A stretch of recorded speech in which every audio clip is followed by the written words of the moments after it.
Hello, boils and ghouls. Welcome to Watchers Podcast with your hosts, Brad and Colson.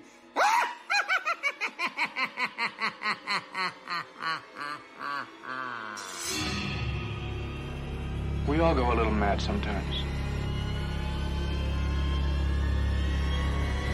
Hi, I'm Chucky. Wanna play? Why are you doing this to us? Because you were home.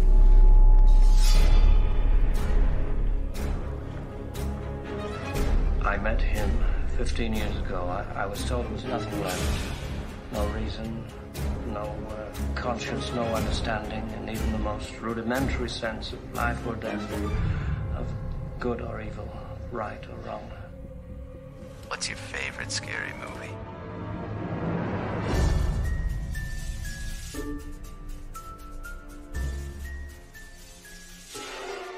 Hey everybody, welcome to the show. My name's Brad, here with Colson Oliver. Hello.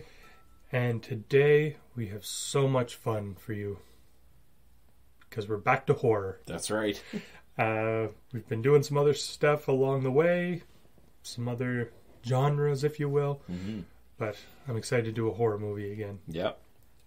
Before we get into that, Colson, how are you doing today? Doing good. Good. Yeah. Glad to hear it. And you?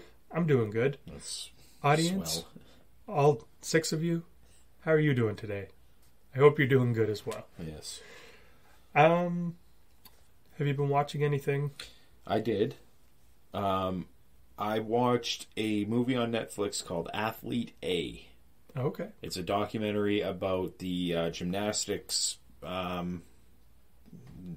Nassar, mm-hmm. that fucking child predator, the pedophile who was a doctor for Team USA. Yeah. So it's a whole thing on, it is on him, but it's also on one of the female athletes who kind of spoke up and ended up losing her spot on the Olympic team because of it. Gymnastics, it's the only summer sport I watch during the Olympics. I fucking hate the Summer Olympics. I think they're boring as shit. They are. Other than gymnastics. And even that, there's some that I'm like, I'm not watching this. But there's a few that I'm like, yeah, this is crazy, the shit that they can do. Yeah. And it's so disgusting and horrible that this woman lost. She was like 15, mm-hmm. and he did something to her, and she spoke up about it, and they were like, yeah, well, we'll take care of it. And she just lost her Olympic spot because of it. That's crazy. And it's like, okay, and now this piece of shit's in jail for the next 160 years, I think, or something like that, which is great. It sucks for her that she doesn't get that chance. Yeah. But I'm sure the revenge felt good, too. They actually got put behind bars. Yeah. But it's jeez, that's nuts. Yeah, it's a well-done documentary. I'd recommend checking it out. It's on Netflix. It's one of their things. The other one I watched that I'm going to mention is I watched AVPR. Oh, so yes. I've seen it once before when it first came out. And all I remember is how dark this movie is. So I'm watching it. I got all the curtains closed and everything like that. I'm watching the movie. It is so dark, okay, that there is a scene where a guy is hanging upside down. Mm-hmm. And the scary music starts playing as if we're supposed to see something. You cannot see shit.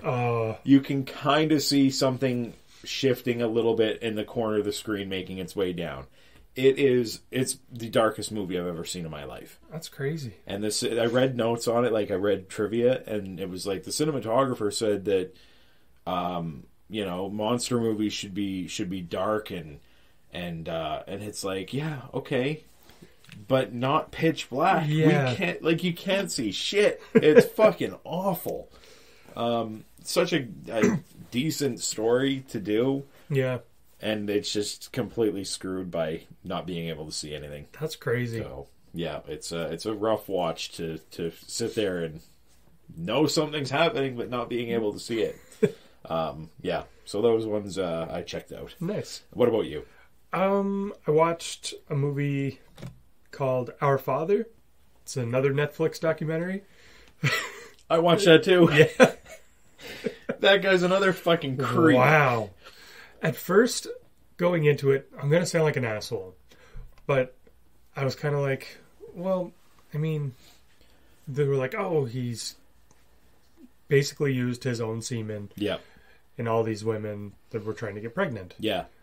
I'm very closed-minded when it came to this. I didn't realize how many options and stuff you get when you go in to get semen put into your eggs. Right. So I was kind of like, okay, well, I mean, they wanted to get pregnant, like they needed it. Yeah. He gave it to them. Yeah. But then as I'm watching it, I'm like, oh, I was like, now I get it. Yeah. I was like, this is fucking nuts. Yeah. Because this guy was letting people think that their husband's semen was being used. Yeah. Or like that they were picking certain traits, like That's right. visually, like blonde-haired people or whatever. But no, he's just going into a room, Yeah. jerking off, coming in and putting it in these ladies. Yeah. And then it's like they all live within the same Oh yeah, they're town. Yeah. Like they could have been marrying each other. Yeah. Like it's so nuts. Yeah, it was a crazy thing. I'd heard about it. I don't know. I don't even know if it was this story because there are other ones. Yeah, turned out there was lots of them. Yeah. But I was the same as you. Like I'm still, not to sound like a complete asshole. You're going to. I know. But there are some of the women who just wanted to get pregnant and thought they were picking this, whatever, and ended up with this guy. That's still awful. They thought they were getting something else. It's false advertising. It is, Yeah. But you're right. The ones who went in there with husbands and it's like, no, you swab the inside of that guy's mouth and the inside of his daughter, and there's nothing. Yeah. There's nothing tying them together. And it's like, what the fuck is wrong with you? Yeah. That guy is a psychopath. And another just pile of garbage. Like, oh, it's so gross. You hear, like, audio of him on the phone, like, hey, I don't want this to come out. And it's like, yeah. It's like, I bet you don't. These people fucking want you as as tied, Yeah. And it turns out he had, he's saying, oh, he's perfect health and all this shit. And it's like, no. Yeah. No, you're not. You're not a fucking perfect specimen. You're awful. Crazy documentary, though. So gross. Greasy. Yeah. On the lighter side of things, I watched Shrek. Okay. It's been a few years. One of the jokes that I didn't remember at the time, but made me laugh out loud, Lord Farquaad is like picking who he wants to rescue, and it's kind of like the dating game. Right. And all three princesses are coming up, and they're like, Snow White lives with 7 men, but she's not easy. That's right. And I was just like, oh my God, how did this make it into this movie? Oh, that's great. It was so funny. Yeah. Shrek's great. The first one still holds up. Yeah. It's wonderful. Yeah. They kind of drop off as they go on, but yeah, I really like this one. I don't think I've even seen the third or the one. Is there? I think there is a fourth. There's at least 4. Yeah. Yeah. I remember the second one because they're human in that one. Yes. For some of the movie anyway. Yeah. But first one, I agree. It's great. Yeah. Funny. Yeah, it's crazy. Yeah. Mike Myers has actually been recently saying that he wants to do more Shrek movies, so they might be coming. Why not? Yep. And something I watched that you watched as well, I believe, Jackass 4.5. Right. On Netflix. Yes. We talked about Jackass recently. Yeah. This movie, very, very funny. Yeah. Kind of like a documentary style, or documentary, if you're Coulson. I try. And it kind of shows behind the scenes how they did a lot of the stuff. Yeah. And I had a lot of fun with it. Yeah, it's an extra hour and 20 minutes or whatever it is of Jackass. How can you go wrong? Exactly, I'll take it. Yeah.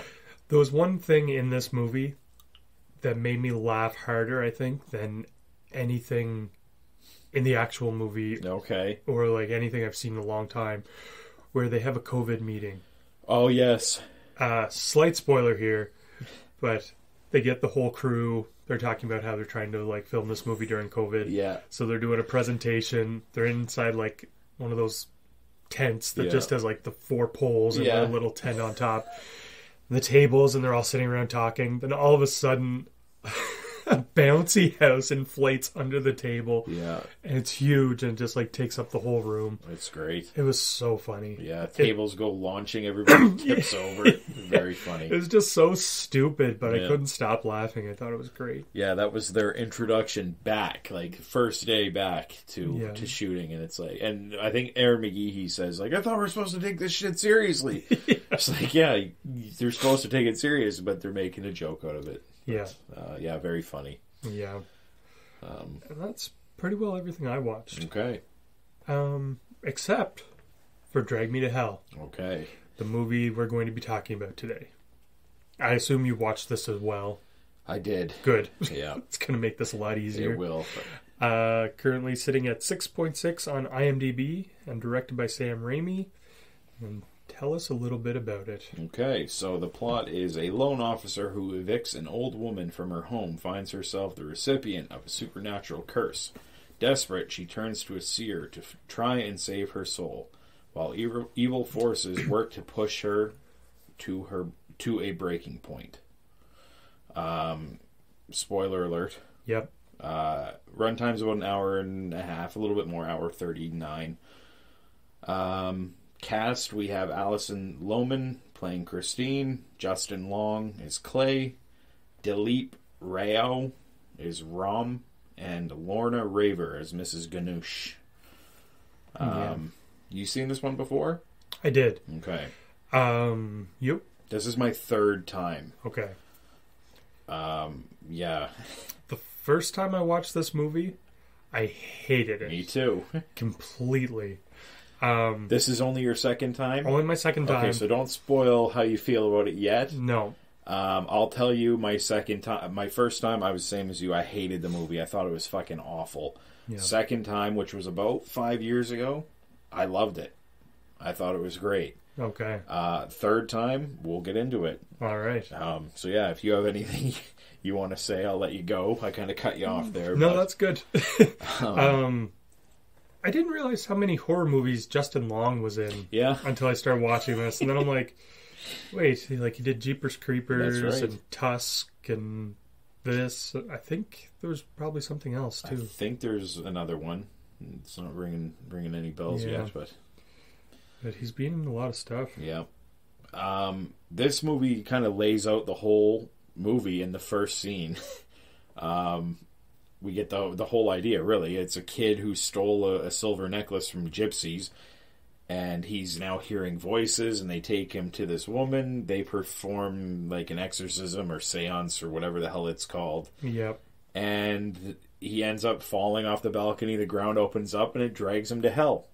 And that's what we're going to see again. Yep. So it's kind of, I don't know, it gives it all away in the first 5 minutes. Yeah. It's kind of a cool opening scene, though. Yeah. I liked it. As far as, like, opening horror scenes to movies, like, everyone talks about Ghost Ship. Right. This one, I think, is up there. It's good. The only thing that I would have done differently is I would have... Now, this is me, professional filmmaker here. Yes. Telling Sam Raimi what to do. He only had the biggest fucking opening weekend for a long time in Spider-Man. But yeah. I personally would have shot it on the woman watching the child get dragged to hell. Mm-hmm. I wouldn't have shown the child, because we see that again at the end. Spoiler alert, as we mentioned. Yeah. It's the exact same thing. The ground opens up, hands come up and drag her to hell. Yeah. Same thing. It kind of spoiled it. It would have been cooler, I think, to not see that and just see the shadows on the wall of him getting dragged down. Yeah. Which they do use, but you see the whole ground opening up first and the hands grabbing him. Yeah. So I would have just done her expression with the shadows only. I wouldn't have shown anything on the ground. Yeah, you don't want that big reveal Exactly. until the end. It would have made it stronger, probably. Just a little, Yeah. So Sam Raimi, maybe check with us before you make a movie. Take some fucking notes. This movie might have the most of hateable characters of all time. It's up there for sure. Yeah, there's some bad ones. Stu, the bank guy that's competing for the job. He's a fucking asshole. He is one of the worst. He's like, take every annoying, shitty coworker, like asshole that you've worked with in your life, and make them into one person. Yeah, that's him. That's him.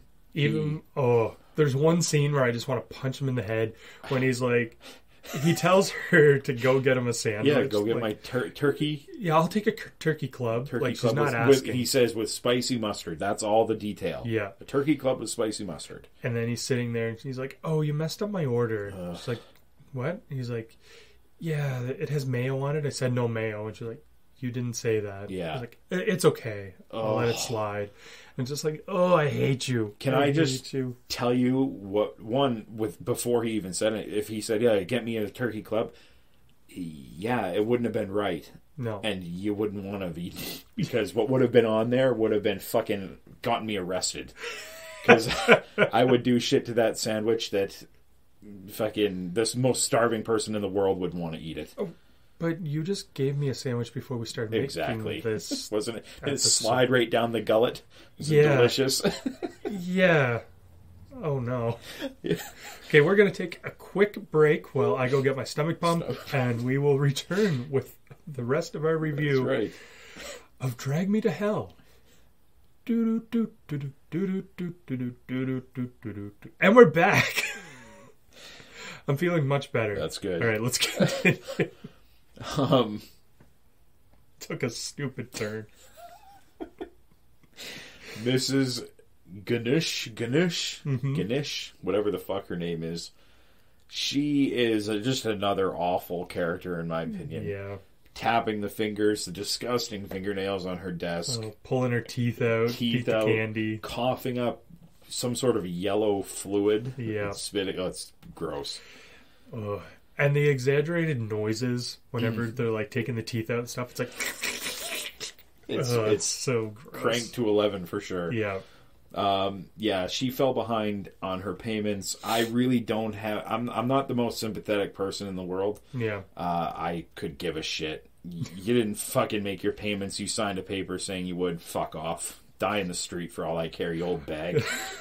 I thought there was insurance for stuff like that. I don't know. If you get sick. I know that I personally have, like, a thing. I can even miss multiple payments and be like, you know, they don't care. They just make more money off of it in the end, assuming they're going to get it. Yeah.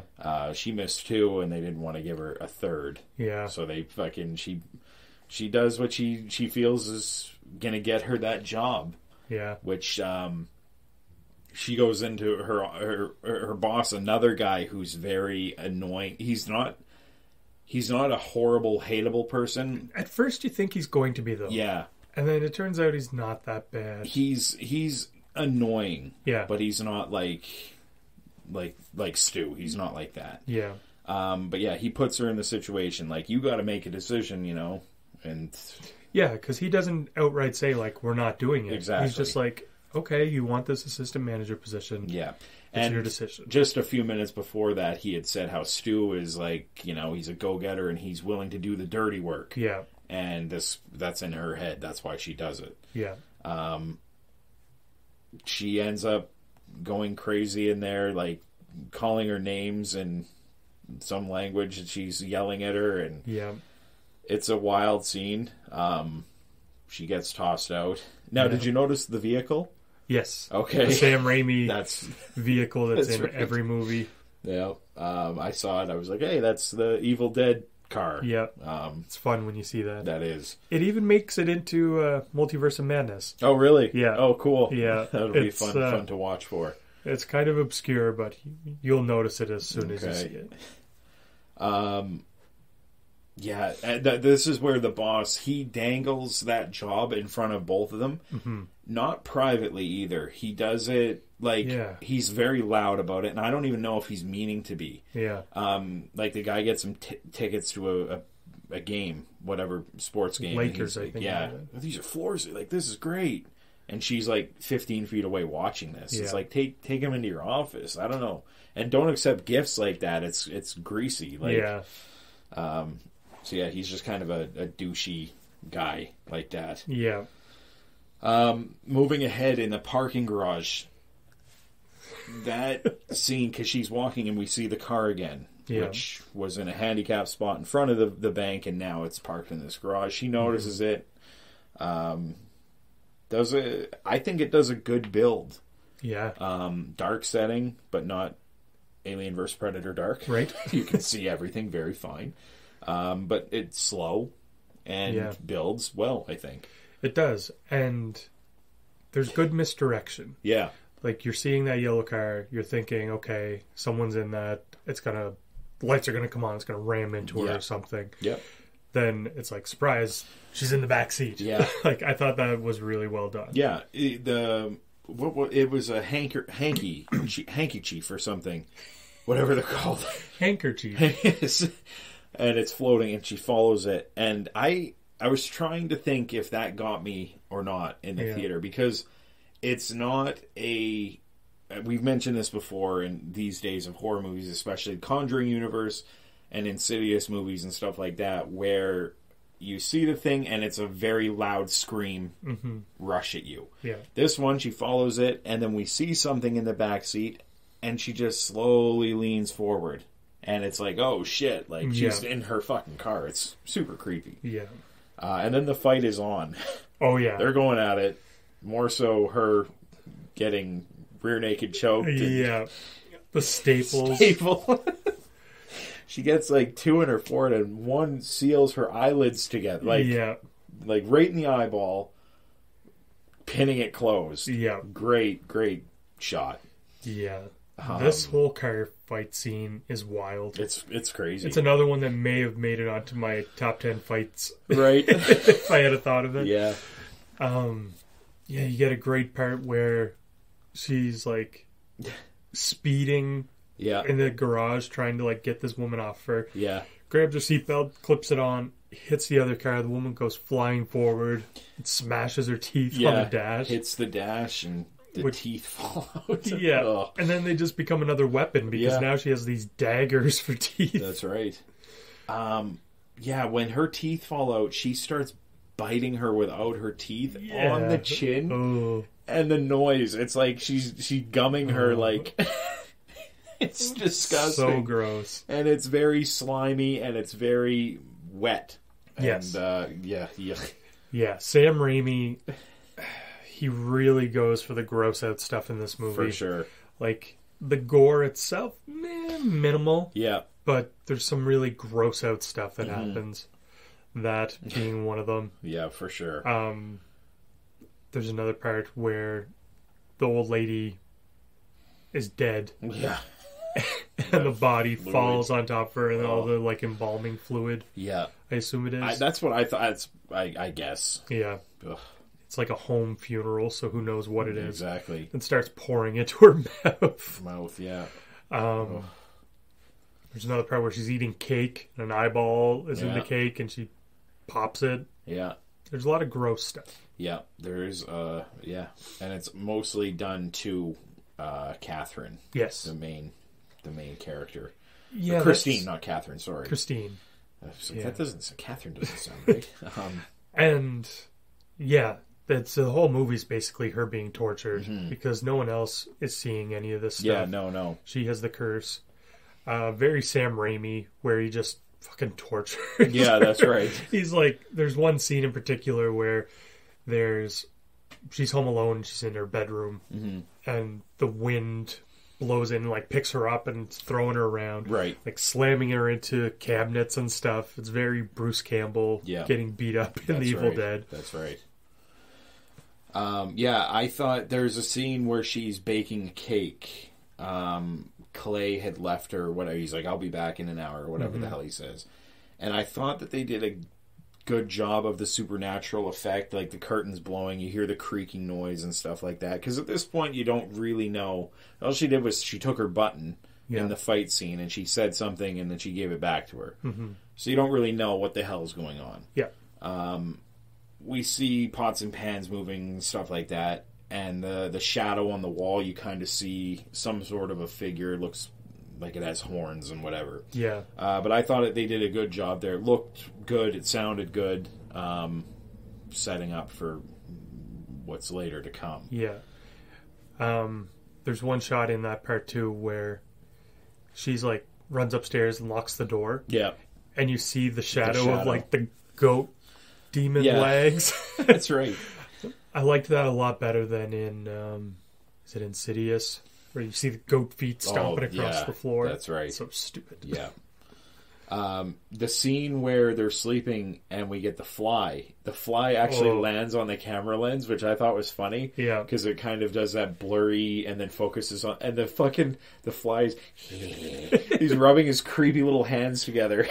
And he's flying around and he's landing on her. Have you ever had fly... Like, have you ever woken up feeling like something's going into your ear or nose or anything? No, thankfully. The worst. I've had it, like, I've literally been grabbing at my ear thinking something was climbing in there, but there's nothing. Yeah. Unless it's already been in there. Yeah, it's in there now. Exactly. But this is gross. It goes in her nose, and then it comes out and it works its way into her mouth. And it goes in one nostril and out the other. It goes, gross. Just awful. Yeah, so the fly, I like the fly. And that scene, too, because she sits up and coughs after the fly was in her mouth, and nothing really sets us up. As she lays back down, she's in bed with her.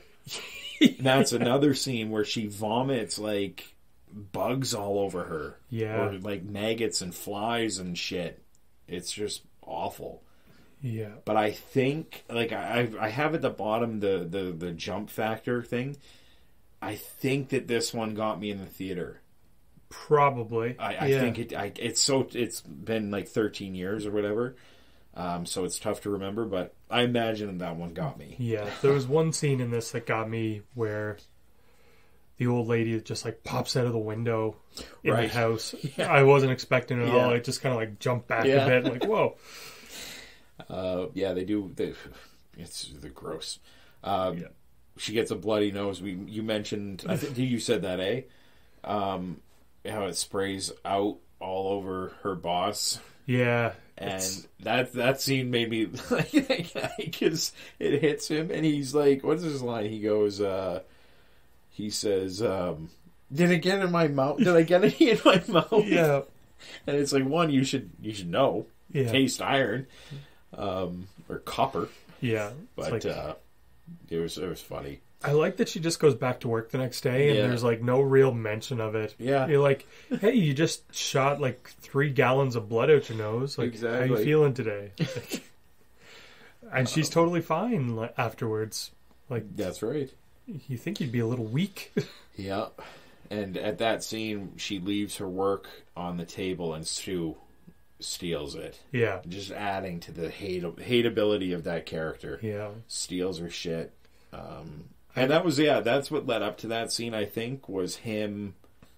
He's learning from her, which is like, why would he even be in contention for the job that he doesn't even know what he's doing? Yeah. But anyway, they had to have that fucking whatever. Yeah. Awful. There's one part where she's trying to get rid of this, like, she kind of figures out from the fortune teller guy, like, you're cursed or whatever. I like that guy, by the way. He's a good character. He is. But he's explaining to her, like, well, you could try, like, sacrificing an animal. Yes. And she's like, I'm a vegetarian. And he's like, oh, you'd be surprised what you do when you're cursed. And we are surprised, I think. Watching that, it was shocking. Yeah, she could have went to a pet store. Yeah. Bought a bird. Like a goldfish, and stepped on it. Yeah, a mouse, anything. I don't know. But she just takes her kitten and starts stabbing it. Very violently stabbing it. And blood everywhere. Horrific. Yeah. And then we even see the poor little cat get dumped into a grave. Yeah. Yeah, very sad. Yeah, and then Clay comes home, and he's like, oh, you got blood all over you. It's like, no, it's tomato juice. Hey, it's red. Yep. The scene when she goes to see Mrs. Ganush or whatever, and this is when we find out that she's dead. Another hateable character, in my opinion, is her, I think it's her granddaughter or her niece or whoever answers the door and is like, you deserve everything that... Why? Yeah. It's not like she's fucking some loan shark roughing her up. No. It's a job. Yeah. It's what she has to do. So yeah, just another character that gets checked on my hated list. Yeah. But yeah, that scene, hilarious. So when she the body dumps that fluid all over her. Gross. So gross. Moving forward with Clay's parents, 2 more people, especially the mother, that makes the list for me. She's the worst. She's awful. They're rich and judgmental. We hear near the beginning how they're like, she's a farm girl. Like, he's on speakerphone with them and he doesn't know that she's still there. Yeah. It's like, oh, this so-and-so is like a lawyer. She's from Harvard or Yale or whatever. And this girl that you're dating's a farmer. It's like, you don't eat? You fucking dumb. I also hate the way that he acts. I couldn't imagine, like, he walks in, he's like, father, and he's like good to see you, sir. Yes, sir. Ugh, fuck off. Yeah. God. I don't know. They bug me. The scene does a good job, though. Like, she shows up for supper with Clay, and her parents are clearly judging her and kind of being like grossed out by this cake that she brought. Yeah. Like, oh, is it homemade? Like, and just really, really hard on her. Yeah. And then she turns it around. Like, they're super impressed by her work ethic and like how smart she is and how good the cake is. Yeah. And then things just go to shit again for her. That cake. Yeah. That cake looked good. It did. I'd eat that cake. Yeah. I'd eat almost any cake. Yeah. Yeah, you're right, though. Shit. Like, yeah, they're starting to bond. I think it was, she said something, her mother's an alcoholic. Yeah. Or something, and then she bonds because her father was, and then it's like everybody's getting along. Yeah. And it's like, oh, happy. Changes. Within 30 seconds, it's fucking back to the deep, like, shit music starts playing, and she's trying to stab an eyeball in her cake and screaming at people who aren't there. Yeah, and throwing glasses at the door. I think Justin Long is fantastic in that scene. Yeah.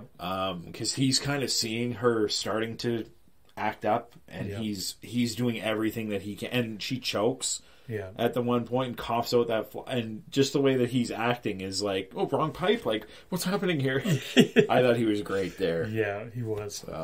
Yeah. Awful. Jesus, what a horrible family. Yeah. Now, jumping ahead to the seance scene is where in the theater I have my own saying, I've said it before, fall apart movies, fall apart horror movies. Final 30 minutes is usually comes apart. Yeah. In the theater, it did it for me. And the second time I watched it, I was like, this is great. Yeah. This time I was more towards the theater aspect of like, oh boy. the not so much the goat talking. Yeah. But the guy doing like the little jig dance that he's doing. I was like, oh boy. Yeah, that was pretty foolish. Yeah. What got me with this whole scene is she goes to see the medium. Yeah. Who had said like 30 years ago or whatever it was. Yeah. Like that she lost the little boy that got dragged to hell. Yeah. She wants her revenge. Yeah. And that's her motivation, is she wants revenge. But she's also charging $10,000. $10,000 to have this done. That's right. So if you're motivated enough that you need revenge, you're really hanging on, like, if you're going to get that $10,000. Yeah. Because if she's like, sorry, I don't have the money, you don't get your revenge. Exactly. That was the one part. Talking goat, sure. Yeah. But I mean, that just ruined it. You tricked me, you stupid bitch. That was hilarious. Yeah. And like I said, I think this was my first Sam Raimi horror movie. Okay. Like, I had seen this even before The Evil Dead. Right. So when I was watching this the first time, I was like, this is so fucking stupid. I didn't realize going into it that there was going to be basically like cartoon slapstick comedy stuff going on. Yeah. And craziness like this. But watching it this time, I was okay with it. Okay. Yeah, and the funny thing about this is that's not even really close to the end. That whole scene, there's still like 20, maybe even 25 minutes after that. At this point, she kind of learns that she has to give the button away, and that whoever she gives it to is going to burn in hell for eternity. Yeah. I like that she's even like, why didn't you tell me that sooner? Yeah. And he's like, because whoever you give it to is going to die. Exactly. Now, this is another point. She's sitting in a diner. Mm-hmm. She looks at like an old man who's like struggling to breathe or whatever. He has the an hell. oxygen tank and everything. Yeah. And she's gonna go possibly give it to him, but did she not, like, it's not like it's just gonna kill the guy. Yeah. He's gonna burn in hell for eternity. Exactly. So her whole idea of who to give it to is kind of off, in my opinion. Yeah. She lives in California. Go to San Quentin. I want to make an appointment with this death row inmate who fucking, raped all these women or something. Yeah. Here, I got this lovely button for you, shithead. Something like that. I did like the twist, though. Like, you think for sure she's going to give it to Stu. Yeah. And she even calls him, and it sets up, and then she kind of looks at him, and she's like, this guy's so fucking pathetic. Don't tell my dad. Yeah. Ugh. That she can't even give it to him. Yeah. She has a change of heart. That's not even the snake. Like, we get another snaky moment from him as we find out, because she confronts, like, you stole my work, you took it to this other bank, and he's like, don't tell my dad. Yeah. And then jumping ahead the next day or whatever, she gets a phone message from the boss saying that so-and-so, Stu was here, and he tried to blame the whole thing on you. It's like, this guy's a fucking hunk of garbage. I wish she did give it to him. Yeah. It's like, tried to blame it on you, but also didn't know the information. That's so right. It was falling apart. So yeah, she ends up giving it back to Mrs. Ganush. Yeah. Digs in her grave. That grave scene was fucking crazy. It was. It was gross. She digs her up. It's pouring rain. Yeah. There's mud everywhere. The grave's filling up. Very, very quickly. She shoves it in her mouth, kicks her mouth closed. Great scene. Yeah. But we should mention just before that, Clay almost hit a guy crossing the street, and all her papers fell out in his car. Yeah. And she finds the envelope. Well, let's jump back a full hour in the movie where she gave him a quarter. Yeah. And put it in a white baggie, or in a envelope. Yeah. Did you remember? Yeah. Okay. Because whenever she had it in the envelope, I'm like, oh man. I was like, that's going to be the coin. I wish I could remember the first time I watched it if I had... Because they don't really mention it again. It's like the first 5-10 minutes in the movie. Yeah. And then you jump ahead, an hour and 20 minutes, and... Oh, here's the bag, or the envelope. Yeah. I wish I hadn't have known the ending. Yeah. Because then it might have got me. Right. But like I knew at the end she gets dragged to hell. So the whole time I was like, okay. Like, and I like the ending because she thinks it's over at this point. She buys a new coat. She doesn't want to see that old one again. He's like, oh, that's too bad because look, I found this button. And I do like the fact that it's not a happy ending. Yeah. She falls on the train tracks, and a train's coming, and the ground opens up, and she gets dragged to hell. Yeah. So I like that aspect of it. Yeah. I just wish, like I say, I wish I could remember or not remember what happened. Yeah. But yeah. That's all I have other than my final wrap up. Yeah. Which I've said a lot of it, but I didn't hate it as much as I hated it in theaters, but I didn't love it as much as last time. It kind of fell in between. Right. If I was rating this the first time I watched it, I probably would have given it like a 3. Yeah. Second time, I would have gone like a 9. I fucking loved it. And on to my rating for this one. Are we ready for that? Yeah. Okay. For this time, I'm giving it a 7.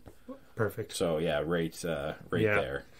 If my first time watch, this would have been like a 1 or a 2. Okay. I really hated it.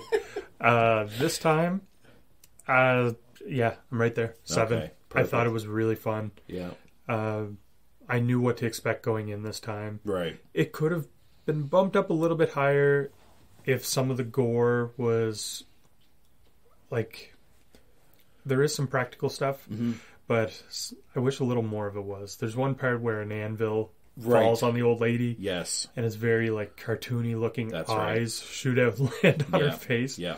I wish that was practical. Yeah. It would have looked so much more disgusting. Yeah, I agree with that. And like the coffin scene, like we mentioned, that looks really good. Yeah. Like it's like a dummy head or whatever, and she kicks its mouth closed. It looks really well done. And same with the part where the bugs are shooting out of her mouth. Right. They use like an actual dummy of the woman. Right. And they fill it with, I think it is real bugs. Some of them are full. Yeah. And then they just shoot it out like a cannon into her face. That's great. Yeah. Yeah.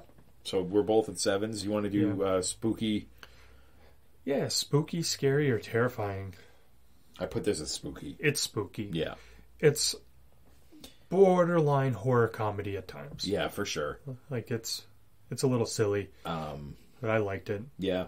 And this isn't the very low. There's only two deaths plus 3 if you count Mrs.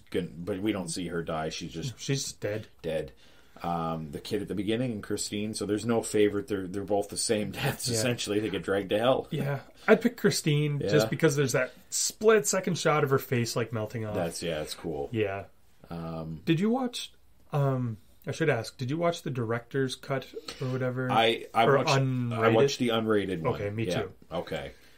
They're both the same length. Yeah.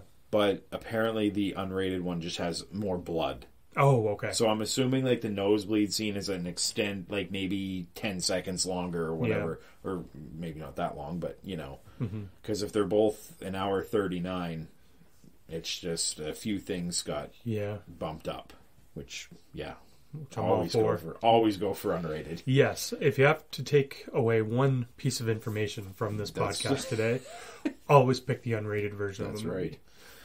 Let us know though if there is an unrated version that you think isn't as good. Yeah, good as point. the original, because I don't think it exists. Mm-hmm. Yeah. So yeah, I guess that's everything for this episode. I'm glad we got to watch this movie. I had a lot of fun with it. Yeah. And let us know what you think of it. And we'll be back next week with something a little bit different. Bye.